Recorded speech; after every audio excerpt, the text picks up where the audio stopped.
প্রস্তাব দিয়ে দেখ। কমিশনার সাহেব, আমি বলতে আছি কি যে আপনি তো বিবাহিত, আপনিও খেলায় আসেন না, আপনার বয়স তো কমে নাই এখন, আমার সাথে খেলায় আসেন।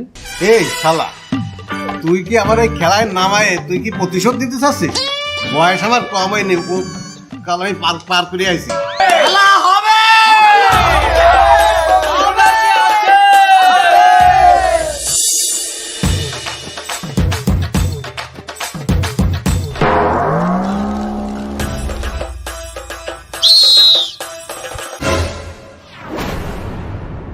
এই রেফারি তো মানবো না।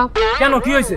উনি তো বিবাহিত, উনি যদি রেফারিতে উনি তো তোকে টান টানবে, উনি তো আমাকে আবিয়ে তোকে টান টানবে না। তা তোরাও যদি রিফারি দিস, তোরা তো দিবি অবিবাহিত রিফারি, তো ও তো তুই টান টানবে, আমাকে টান তো টানবে না। শোনো, সমাধান আমি দিতে আসি।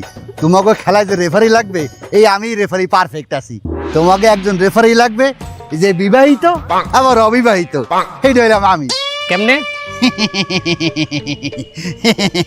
আমার বিবাহ হয়েছিল কিন্তু তালাক হয়ে গেছে, এখন আমি মাঝামাঝি আছি, এই জন্য আমি তোমাকে রেফারি হিসাবে পারফেক্ট আছি।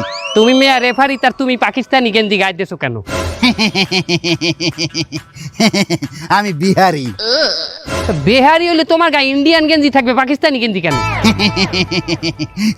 আমি পাকিস্তানি বিহারি।